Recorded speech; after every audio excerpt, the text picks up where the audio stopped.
Hello friends, कैसे हो? तो हम लोग लास्ट लेक्चर में कौन सा टॉपिक ख़त्म किया है? फोटो इलेक्ट्रिक इफेक्ट हमारा फिनिश हो गया है और आज से हम लोग मॉडल के साथ चलेंगे। कौन सा मॉडल? जो रैम पे नहीं चलते हैं। ठीक है, तो पहला मॉडल हम लोग देखेंगे रदरफोर्ड का। ठीक है, रदरफोर्ड का न्यूक्लियर मॉडल एंड देन फिर देखेंगे बोर मॉडल। तो न्यूक्लियर मॉडल में से सिर्फ हमें एक बात समझ में आएगी, यानी वहाँ से सिर्फ एक ही बात निकल के आई थी, वो था न्यूक्लियस की डिस्कवरी। ठीक है, बाकी जो है अगला मॉडल जब हम पढ़ेंगे बोर मॉडल, तो वहाँ पे हमें थोड़ा सा ज़्यादा जाना पड़ेगा डेप्थ में, क्योंकि उस पर बहुत सारे नए नए डेरिवेशन सब आएंगे और उस पर हमें नए क्वेश्चन सभी करने होंगे। ठीक है, तो पहले हम लोग पढ़ते हैं, हेडिंग डालेंगे रदरफोर्ड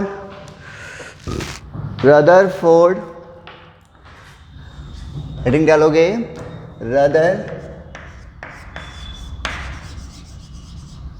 रदरफोर्ड्स न्यूक्लियर मॉडल या रदरफोर्ड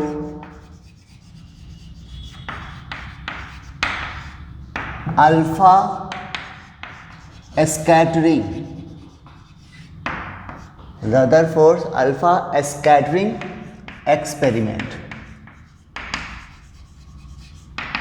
ठीक है, इसमें क्या हुआ था, इसमें देखो ये है इसका सेटअप, ये है जिंक ब्लेंड स्क्रीन यानी जिंक सल्फाइड स्क्रीन। इसका यूज़ होता है ताकि इस पर कोई अगर पार्टिकल आके टकराता है तो यहाँ क्या एक ऐसे फ्लोरेसेंट मटेरियल की तरह काम करता है। मतलब ये हुआ कि अगर इस पर कोई पार्टिकल टकराएगा तो वहाँ पर क्या होगा, स्पार्क होगा, यानी लाइट आपको दिखेगी। इससे पता चलेगा कि कोई आके यहाँ पे टकराया। क्योंकि हमें इलेक्ट्रॉन प्रोटॉन ये जो सब जो है ये सब दिखता नहीं ना है, यानी माइक्रोस्कोपिक पार्टिकल तो दिखता नहीं है, उसको पता चलने है कि अगर ये नहीं लगाएंगे तो आपको मालूम ही नहीं होगा कि यहाँ पे कोई आया भी। ठीक है, उसके बाद ये है गोल्ड फॉइल। फॉइल मतलब आपको क्या बोलते हैं उसको, जैसे इसका बहुत पतला पतरी हिंदी में बोलते हैं पतरी, वो है। ठीक है, अच्छा उसके बाद इसके लिए क्या क्या लिया गया, तो ये तो है लेड, और यहाँ पे जो रेडियो एक्टिव मटेरियल लिया गया है वो है पोलोनियम। ये कैसा है, ये आर्टिफिशियल रेडियो एक्टिव मटेरियल, मतलब मैन मेड है। ठीक है, और ये देखो अल्फा रेज, अल्फा पार्टिकल क्या कर रहा है, यहाँ से निकलेगा, क्योंकि ये क्या है, रेडियो एक्टिव मटेरियल है। तो जब ये निकला और गोल्ड फॉइल से जब पास किया तो यहाँ पर देखो क्या नजर आ रहा है, यहाँ पर कुछ देखो, पहले एक अल्फा पार्टिकल गया है और अपने ही पास पे वापस आ गया है, ये वाला देखो, है ना। उसके बाद कुछ जो है इसके क्लोज गया है, यहाँ से जहाँ वापस आया उसके जस्ट क्लोज गया है, तो क्या हो गया, डिफ्लेक्ट हो गया है ना। देखो भागा इधर की ओर, इसी तरह से ये भी देखो भागा ऊपर की ओर। लेकिन उसके अलावा जो मैक्सिमम जो वहाँ दूर से जब पास किया तो कोई डिफ्लेक्शन नहीं हुआ, सीधा सब स्ट्रेट पास कर गया है, और उसकी संख्या क्या है, ज़्यादा है। जो विदाउट एनी डिफ्लेक्शन पास कर रहा है उसकी संख्या क्या है, ज़्यादा है। कुछ रे जो है डिफ्लेक्ट हो रहा है विथ स्मॉल एंगल, और बहुत कम रे जो है क्या हो रही है, अल्फा पार्टिकल जो हो रही है अपने पाथ पे क्या आ रही है, वापस आ रही है। ठीक है, तो यही है इनका सेटअप। तो यहाँ से हमें क्या ऑब्जर्वेशन हुआ, 3 ऑब्जर्वेशन नजर आ रहा है। एक तो मैक्सिमम अल्फा पार्टिकल क्या कर रहा है, पास कर जा रहा है बिना कोई रोक टोक के। कुछ अल्फा पार्टिकल डिफ्लेक्ट हो रहा है विथ स्मॉल एंगल, और तीसरा पॉइंट ये है कि बहुत कम जो है अपने पाथ पे रिट्रेस हो रहा है। ठीक है, यानी 3 ऑब्जर्वेशन है तो फिर 3 कंक्लूजन भी होगा। तो जल्दी से इसको सेटअप को तैयार कर नोट कर लीजिए, फिर इसके बारे में हम लोग बात करते हैं।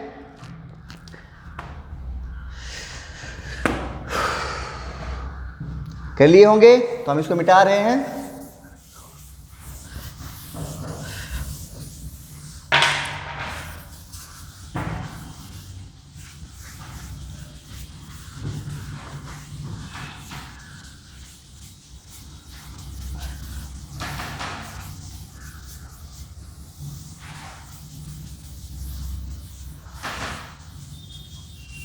हो गया, आइए तो यहां पर सबसे पहले इधर हम लिखेंगे ऑब्जर्वेशन,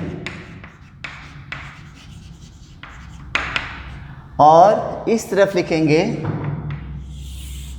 कंक्लूजन।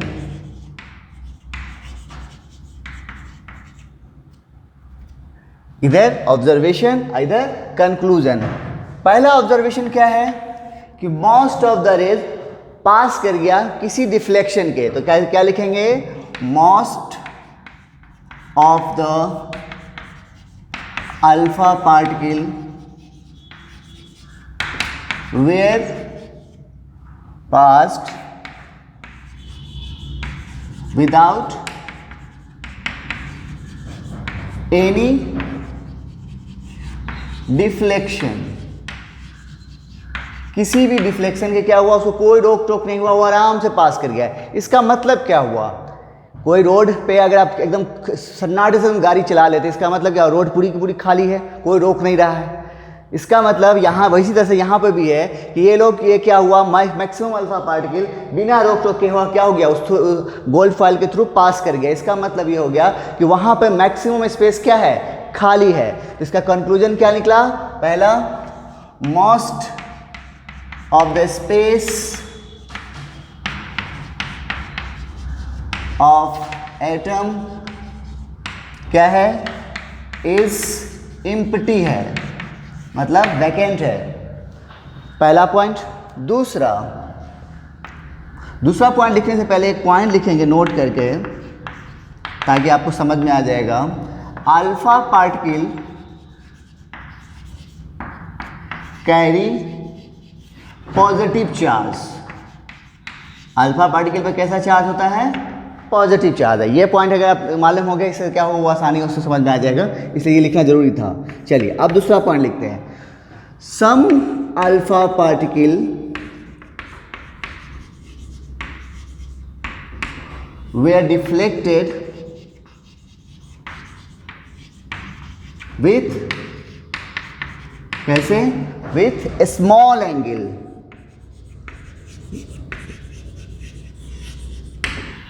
क्या होता है, कुछ अल्फा पार्टिकल क्या होता है, कुछ स्मॉल एंगल से क्या होगा, डिफ्लेक्ट हुआ था। इसका वजह क्या हुआ, तो देखो अल्फा पार्टिकल कैसा चार्ज कैरी करता है, पॉजिटिव चार्ज।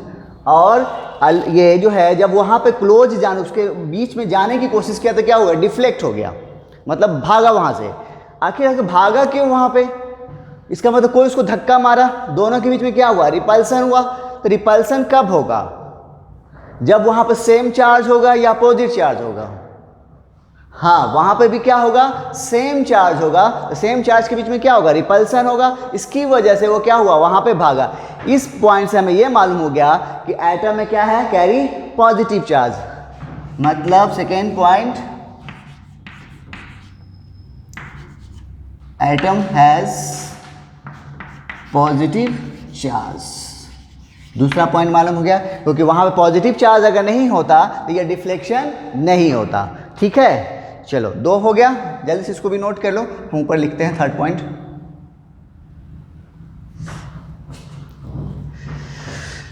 तीसरा पॉइंट है हमारा, third point, a very few alpha particle retraces या retraces का मतलब return on its path। वो अपने पाथ पे जो है बहुत कम पार्टिकल क्या होता है, रिट्रेस करता है। इसका मतलब ये हो गया, थर्ड पॉइंट से यहां पे कंक्लूजन ये निकला कि whole positive charge were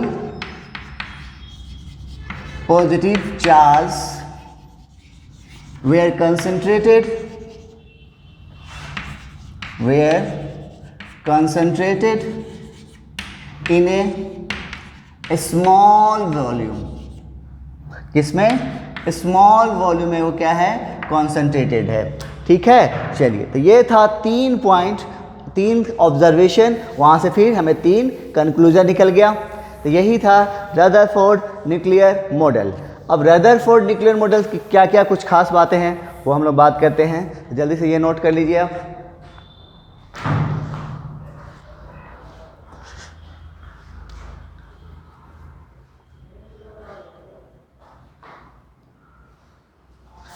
चलिए, चल लिखोगे according to Rutherford nuclear model,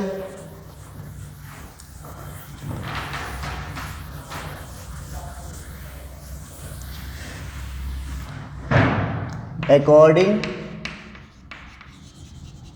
to Rutherford nuclear model, पहला point entire positive charge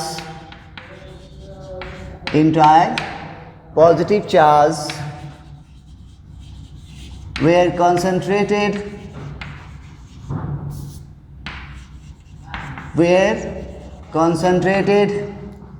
in a small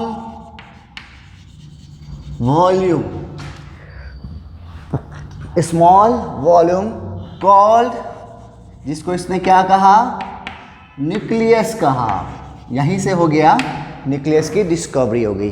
ठीक है, entire positive charge were concentrated in a small volume call, इसको क्या कहा इसने, न्यूक्लियस कहा।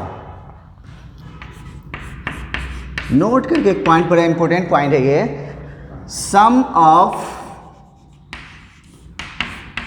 Protons and neutrons is called nucleons. क्या कहते हैं, सम ऑफ प्रोटॉन्स और न्यूट्रॉन्स के, प्रोटॉन और न्यूट्रॉन के सम को क्या बोलते हैं, न्यूक्लियॉन्स। कभी कभी ये न्यूमेरिकल में पूछ देता है, क्वेश्चन आता है, जैसे फॉर एग्जांपल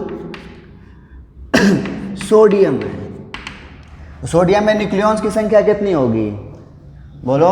तो इसमें इलेक्ट्रॉन, प्रोटॉन और न्यूट्रॉन हम लोग जानते हैं। इलेक्ट्रॉन कितना होता है, 11, प्रोटॉन भी 11 और न्यूट्रॉन 12। ये सब तो अच्छी तरह से जानते हो। तो हमें क्या पूछा गया है, न्यूक्लियॉन्स। तो न्यूक्लियॉन्स कितना हो जाएगा, न्यूट्रॉन प्लस प्रोटॉन, 11 प्लस 12 बराबर कितना हो गया, 23। ठीक है, चलो जल्दी से नोट कर लो इसको।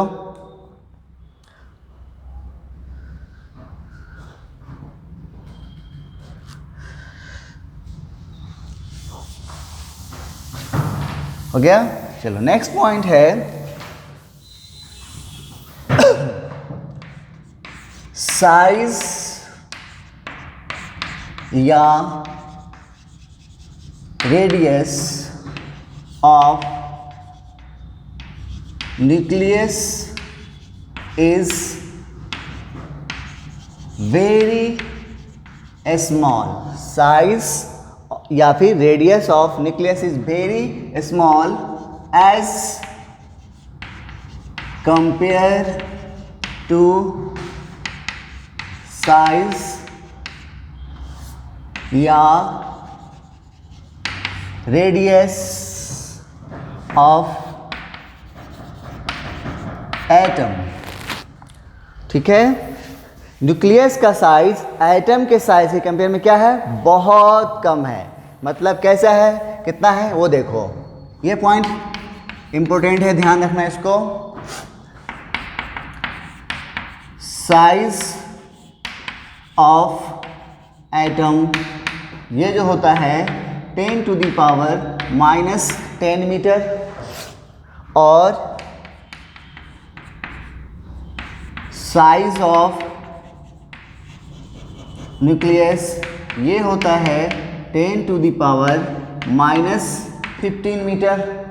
ठीक है, तो आप कंपेयर कर लें कि कितना ज़्यादा बड़ा है, यानी न्यूक्लियस का साइज कितना छोटा है या फिर एटम का साइज कितना बड़ा है, वो कैसे होगा। तो हमने बताया था आपको क्या करोगे, जब भी दो के बीच में कंपेयर करना हो तो रेशियो कर लो, बड़ी आसानी से निकल जाता है। जैसे size of atom by size of nucleus. बोलो कितना है साइज एटम, देखो 10 टू द पावर -10 और न्यूक्लियस का 10 टू द पावर -15। अब इसको ऊपर ले जाओ तो क्या हो जाएगा, कितना आएगा, 10 टू द पावर 5 नहीं आएगा। तो इस तरह say that is size of atom जो है कितना बड़ा है न्यूक्लियस के कंपेयर में, 10⁵ इंटू साइज ऑफ न्यूक्लियस। ठीक है,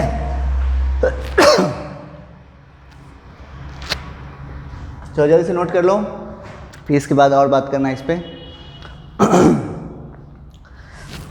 तो ये हो गया साइज। वहीं पे अगर हमें वॉल्यूम की बात करेगा अगर, तो कितना होगा देखो, तो and volume of atom by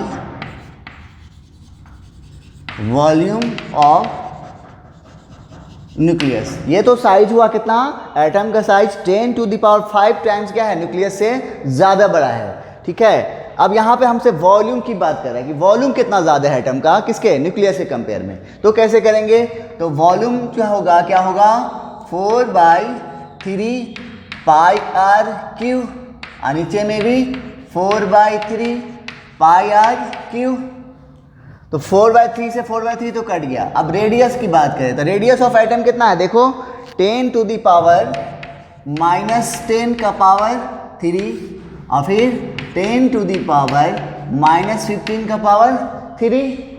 तो इस तरह से देखो तो ऊपर में कितना हो गया, 10⁻⁻30 और नीचे में हो गया 10 का पैसा आता है ना आपको, ये इसके साथ गुना हो जाता है। ठीक है, -45।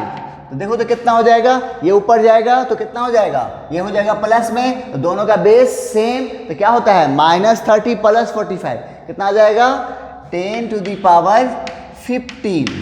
तो देखो दोनों में ध्यान रखना, इसका क्वेश्चन आता रहता है। ये अगर पूछेगा तो देखना है कि पूछ क्या रहा है, ये ना मत हो रहा कि वहाँ पर 100% श्योर है कि ये भी वैल्यू दिया रहेगा।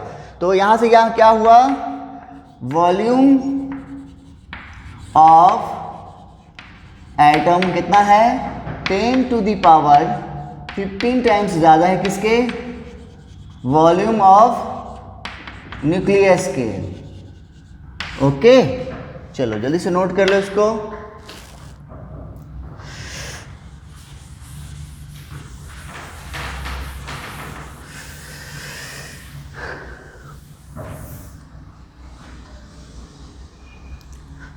कर लिए, कितना पॉइंट हुआ, 2 पॉइंट हो गया। तीसरा पॉइंट है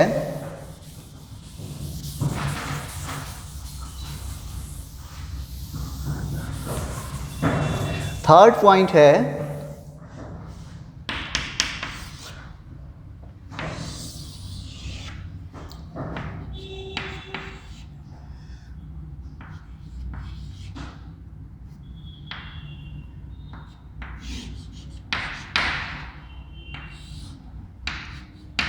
ये है न्यूक्लियस, ये है इलेक्ट्रॉन। तो इलेक्ट्रॉन जो मूव कर रहा है तो ये क्या है, ये भी चार्ज पार्टिकल, ये भी चार्ज पार्टिकल। आप लोगों ने इलेक्ट्रोस्टैट पढ़ा होगा।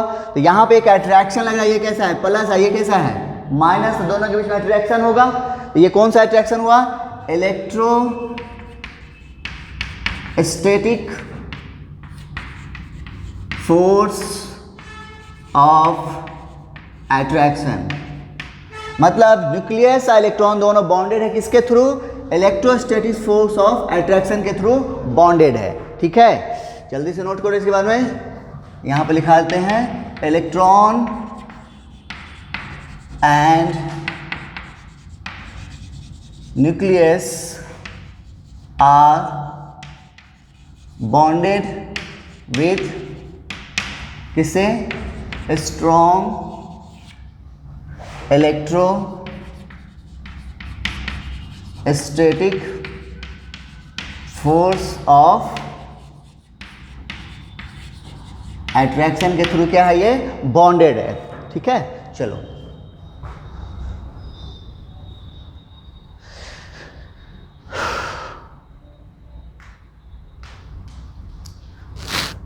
हो गया।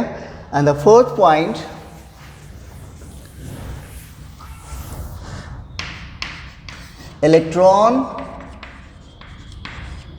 electrons revolve around the nucleus, electrons revolves around the nucleus in circular path,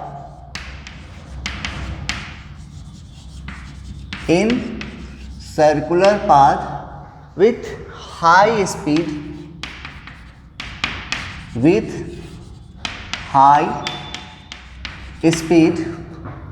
the path is called, क्या कहते हैं उसको, ऑर्बिट कहते हैं।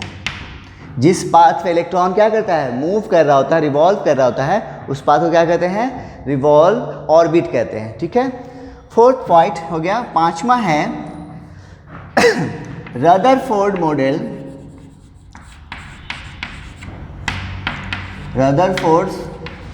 मॉडल रिजेंबल्स किसको, Rutherford model resembles our solar system, हमारे सोलर सिस्टम को क्या करता है, रिजेंबल करता है। मतलब क्या हुआ, जिसमें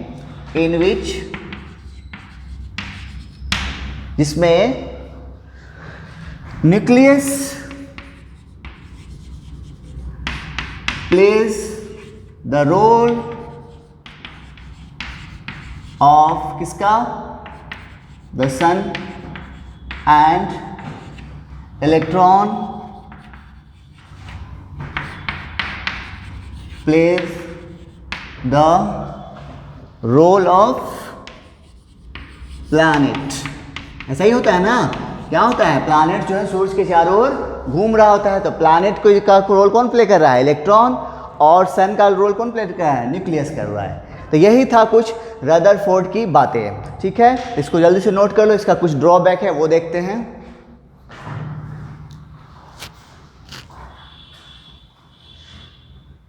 ओके, चलो, तो इसका कुछ ड्रॉबैक है वो देख लेते हैं।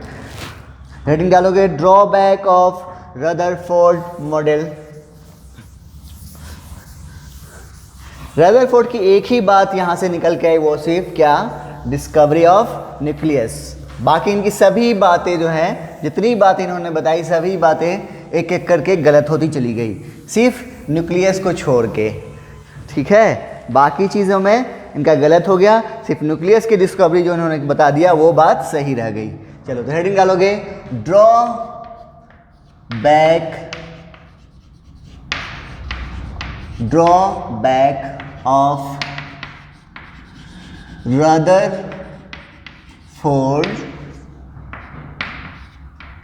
मॉडल। रदरफोर्ड के मॉडल का क्या ड्रॉबैक है, जब सबसे पहला, do not explain stability of atom. Atom की स्टेबिलिटी के बारे में कुछ नहीं बोलता। मतलब कैसे, देखो, इसका कहना क्या था कि इलेक्ट्रॉन जो है न्यूक्लियस के चारों ओर घूमता है, पहला पॉइंट। इलेक्ट्रॉन कैसा है, चार्ज पार्टिकल है, और न्यूक्लियस भी कैसा है, चार्ज पार्टिकल है। दोनों के बीच में कौन सा फोर्स लगता है, इलेक्ट्रोस्टैटिक फोर्स ऑफ अट्रैक्शन लग रहा है।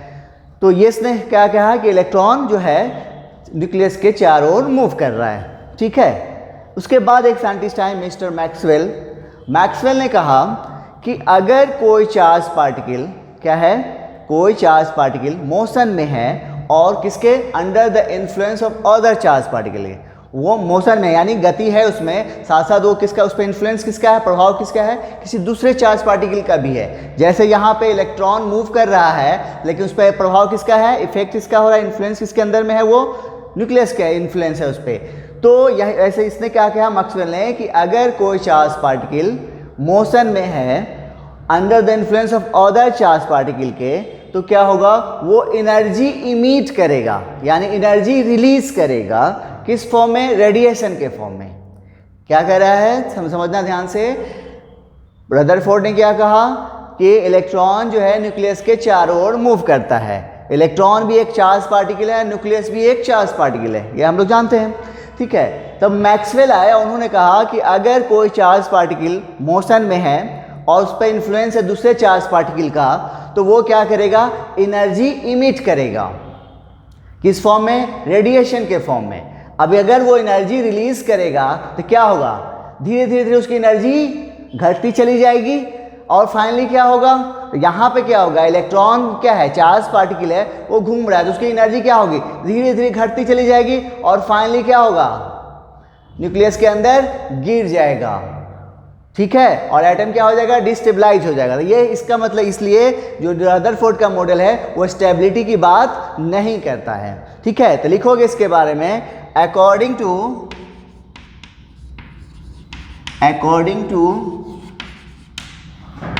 Maxwell,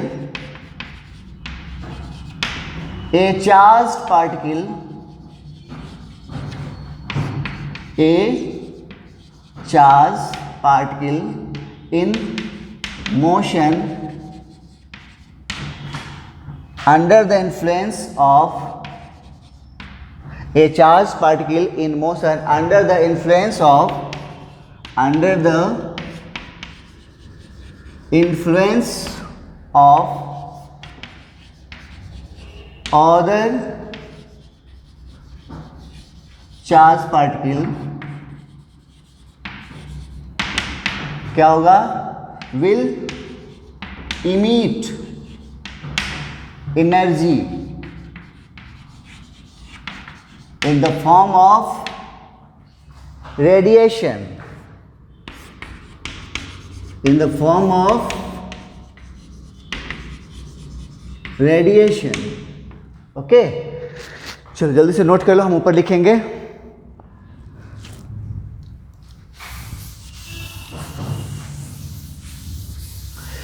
ठीक है, since electron is a charged particle and in motion under the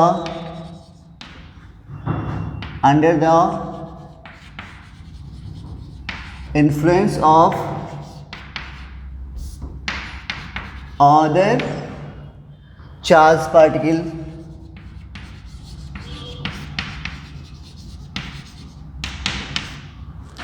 that is nucleus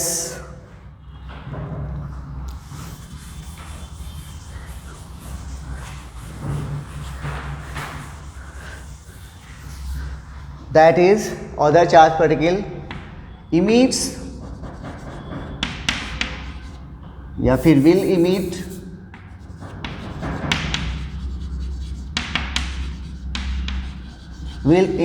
energy and finally falls in the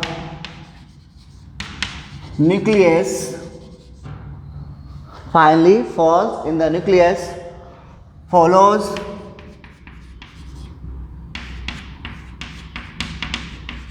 spiral path. क्या कर रहा है, इलेक्ट्रॉन क्या होगा, फाइनली कहाँ होगा, न्यूक्लियस के अंदर गिर जाएगा और कौन सा पाथ फॉलो करेगा, स्पाइरल पाथ। कैसा, देखो अब ये है न्यूक्लियस और ये है न्यूक्लियस, सॉरी इलेक्ट्रॉन, ये मूव कर रहा है, तो मालूम हुआ कि इसकी एनर्जी क्या होगी, धीरे धीरे घटेगी। तो इस तरह से एनर्जी घटते घटते घटते क्या हो गया, ये न्यूक्लियस के अंदर क्या हो जाएगा, गिर जाएगा। इससे क्या हो जाएगा, एटम डीस्टेबलाइज हो जाएगा। तो इसके बारे में रदरफोर्ड ने नहीं कुछ बताया था। ठीक है, चलो जल्दी से नोट कर लो। ये कैसा पाथ फॉलो कर रहा है, देखो spirally.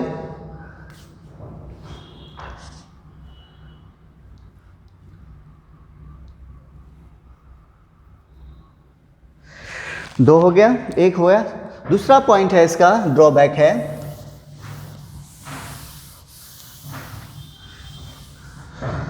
do not explain discontinuous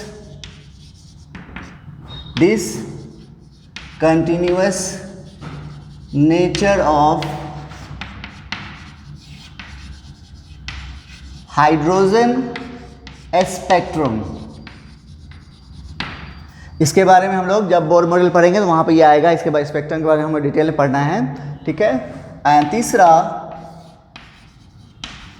do not explain electronic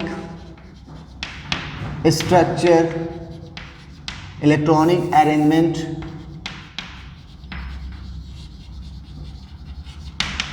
in an atom, यानी एटम के अंदर इलेक्ट्रॉन का कैसा अरेंजमेंट है उसके बारे में भी इन्होंने कुछ नहीं बताया। तो ये कुछ पॉइंट्स थे, ड्रॉबैक थे किसके, रदरफोर्ड के, तो हम लोगों ने आज देखा था। स्पेशली यहाँ से जो आपको पॉइंट ध्यान रखने वाली बात है उसमें 3 पॉइंट ध्यान रखोगे। वो पहला कि इसके एक्सपेरिमेंट का क्या नाम था, क्या नाम था, अल्फा स्कैटरिंग एक्सपेरिमेंट, एक पॉइंट। दूसरा पॉइंट, इस मॉडल, इस न्यूक्लियर अल्फा स्कैटरिंग एक्सपेरिमेंट से हमें क्या मिला, तो हमें यहाँ पर डिस्कवरी हुई किसकी, न्यूक्लियस की, दूसरा पॉइंट। तीसरा ये हुआ कि इसमें साइज ऑफ एटम कितना है, न्यूक्लियस के कंपेयर में 10⁵ टाइम्स ज़्यादा है, और वॉल्यूम के कम बात करें तो 10⁵ टाइम्स ज़्यादा है। बस ये 3 पॉइंट आपको ध्यान रखना है। और एक जो है न्यूक्लियंस के बारे में बात किया था वो है, वो बस ध्यान रखोगे। यहाँ से इतना ही आपको काम की चीज़ है, बाकी जानकारी की चीज़ थी, ठीक है। चलो, तो ये था आपको रदरफोर्ड न्यूक्लियर मॉडल। इसके बाद हम लोग अगला जो हम लोग पढ़ेंगे बोर मॉडल, तो वहाँ पे थोड़ा सा बहुत ज़्यादा डिटेल चलेगा, वो ख़त्म होने में थोड़ा लगेगा, कम से कम 4-5 लेक्चर तो जाएगा उस पर, ठीक है, क्योंकि ये यहाँ पे तो कुछ था ही नहीं, वहाँ पे हमें कुछ और पढ़ना है। तो मिलते हैं नेक्स्ट लेक्चर में। Okay, thank you.